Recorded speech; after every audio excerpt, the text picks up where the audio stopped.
Hari ini Om Sena akan membahas tentang seks lagi. Karena setelah mencari-cari, banyak orang yang pengen tahu kemarin kan cara memuaskan istri. Nah, banyak juga yang penasaran tentang cara memuaskan suami, gimana caranya. Nah, pertama-tama kalian harus at least pasti jadi detektif dulu. Kalian cari tahu di handphone suami kamu, pasangan kamu, cari tahu dulu di handphonenya, atau di laptopnya, atau di komputer di rumah lah misalkan. Pertama kamu cari historinya, history browsingnya kemana, apa aja.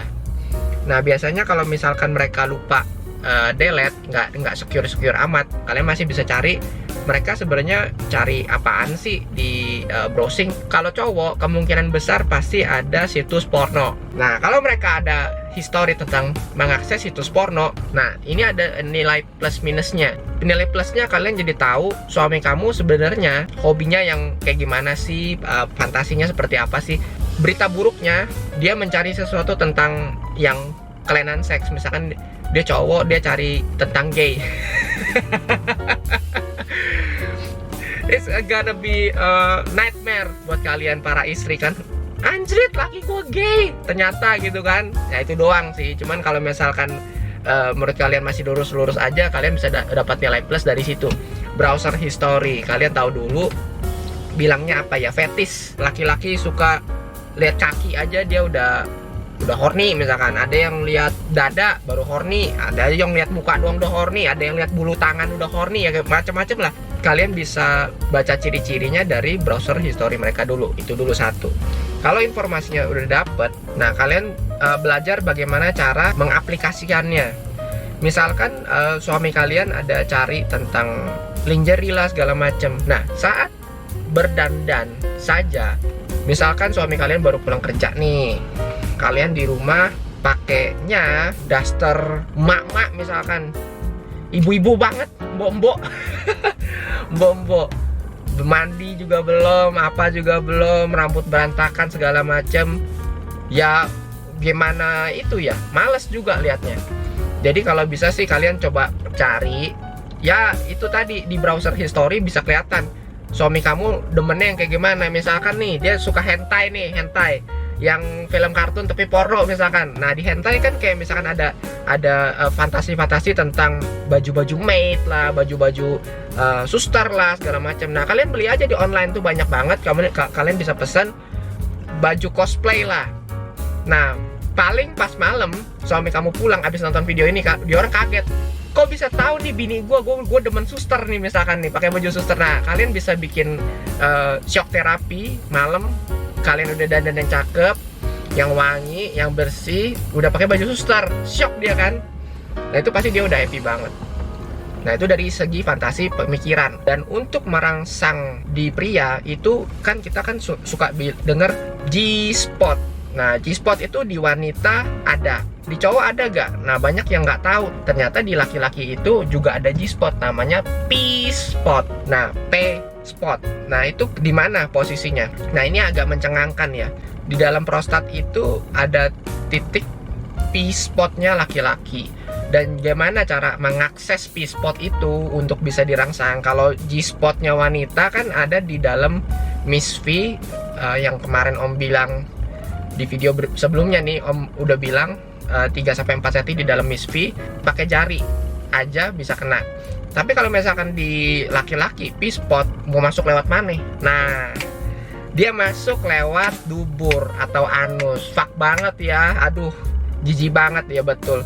Jadi kenapa orang gay dia melakukan aktivitas seksual dengan sesama laki-laki dan masuk ke situ?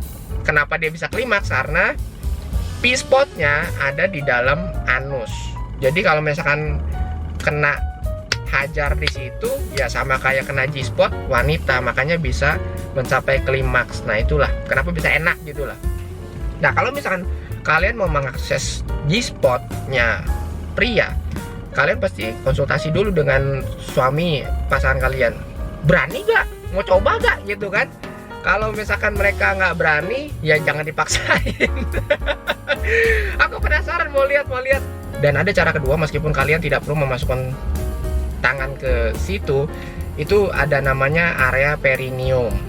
Perineum itu di mana? Jadi kalau misalkan Mr. P itu misalkan begini dan ini testisnya, buah zakarnya, di sini anus, di tengah-tengahnya anus dan kantong zakar lah ya, itu ada namanya area perineum. Nah, ngeceknya gimana? Kalian membayangkan dulu, Mr. P itu sebenarnya waktu dia begini doang dan ini buah zakarnya, panjangnya nih bukan segini doang. Di dalam buah zakarnya lagi, di sini masih ada batangnya lagi sebenarnya. Jadi batang penis itu yang terlihat di luar itu paling cuma setengahnya, di dalamnya masih ada lagi, hampir ke anus itu panjangnya. Nah, di ujungnya ini yang kalian coba tekan, urutin ke atas. Biasanya dia di pangkalnya nih, dasarnya. Pokoknya dekat sama anus tapi belum sampai sana. Nah, untuk mengakses ini, buah zakarnya dipinggirin dulu mendingan.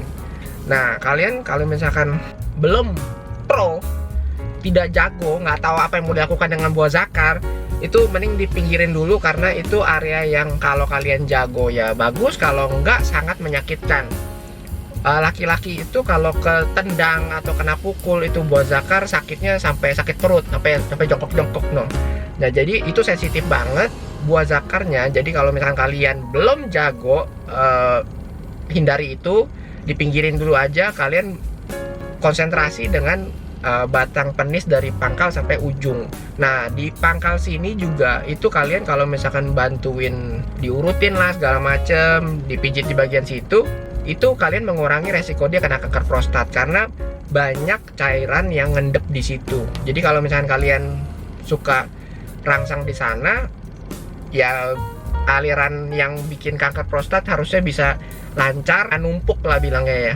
Nah, itu juga bagus juga, meningkatkan aliran darah ke penis juga. Nah, sebelum kalian belajar yang di perineum tadi, mendingan kalian yang belum fasih dengan bagian bawahnya nih. Biasanya kan kalian kan cuman fokus di batangnya aja nih, di bawahnya nggak tahu kok pasti ngapain. Nah, itu pakai lotion lah atau apalah biar nggak kering, kuku kalian juga dipotong yang rapi, ya nggak lecet apa segala macam. Nah, karena itu daerahnya sensitif, ya rawan rusak lah, rawan luka lah ya. Itu pasti ya pelan-pelan belajar. Saat kalian menghajar perineum pun itu coba tanya ke pasangan, udah bener belum, enak gak, caranya gimana, bener gak begitu begini. Karena itu beda-beda, ada yang demen diurut ke atas, ada yang demen ditekan, beda-beda, tergantung orang. Tapi balik lagi tetap di komunikasi. Nah, untuk oral sex misalkan, oral sex nggak semuanya cewek mau oral sex. Nah, oral sex itu ada yang bilangnya sampai cim, cif, cim, apa itu? Cim itu cum in mouth, agak jorok, jadi keluarinnya di mulut, dalam mulut, ujung dari oral sex. Ada juga yang chief, itu di face, di muka. Nggak semua wanita mau melakukan itu. Nah, kalau misalkan di oral sexnya aja kadang ada yang nggak mau, ya nggak dipaksakan juga. Nah, makanya waktu sebelum merit kasih tahu dulu, gue nggak mau yang ini, nggak mau yang itu. Nah, itu kasih tahu. Kalau memang pasangannya ternyata fetisnya demen di oral sex dan kamu juga nggak mau, ntar dia cari tempat lain, repot. Mending kalau dia carinya sama cewek, kalau sama cowok repot juga tuh gitu. Nah, kalau misalkan di oral sex juga ya perlu diperhatikan, itu adalah gigi. Namanya barang sensitif, kalau kena gigi tahu sendiri rasanya gimana. Coba tanya pasangannya pas melakukan hal ini, suka gak begini, suka gak. Dan kalian coba belajar untuk multitasking ya. Jadi waktu oral sex itu tangan juga bermain. Bermainnya di mana? Yang tadi Om Senang ajarin sebelumnya, itu bisa gerakan di situ. Atau setengah pegang batang bisa juga. Nah, itu kalian belajar multitasking, dan nggak semua orang bisa multitasking, melakukan dua hal yang sekaligus. Jadi misalkan kamu lagi main handphone nih, teman kamu ngobrol, bagaimana? Kamu udah nggak denger, nggak konsen tuh. Nah, berarti kamu kurang bisa multitasking, dan itu nggak bisa dipaksakan. Setiap orang beda-beda. Ada yang sambil nyetir, sambil makan, sambil main handphone pun bisa. Nah, hebat tuh orang kayak gitu. Berbahagialah kalau bisa begitu. Berarti kamu bisa melakukan rangsangan pada suami kamu dengan maksimal. Jadi, wah, kerja semua, nggak ada yang diem. Kan banyak yang udah melakukan satu hal, dia hack, nggak bisa melakukan yang lain. Lalu ada rangsangan di dada pria. Ya, di cewek juga ada, di cowok juga ada. Nah, kenapa cowok ada? Sebenarnya juga nggak ada gunanya, bingung juga. Jadi waktu bayi dibentuk, dia hormon wanitanya dulu yang kerja. Dia menciptakan puting pria namanya.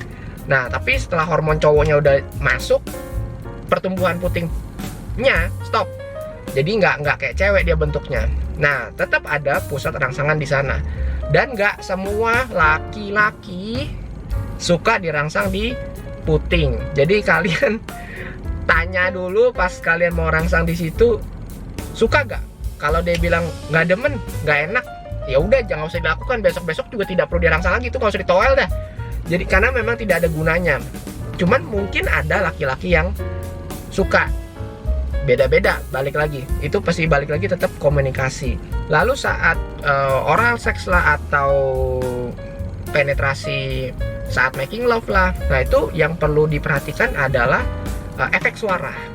Jadi kayak misalkan balik lagi ke browse history-nya, kalau dia demen yang hentai, kamu bisa teriak-teriak semacam hentai yang Ika yang berisik-berisik begitu, yang Jepang-Jepangan kawaii. Ya silahkan dilakukan, itu membantu sound effect, itu memberikan sensasi sound effect. Atau dia suka nonton film barat yang oh yeah, oh no, ya lakukan hal itulah. Atau ada yang cuman pas kamu nontonin browser history-nya ternyata dia cuman diem, dia demen yang tenang, nggak ada suara, itu juga boleh.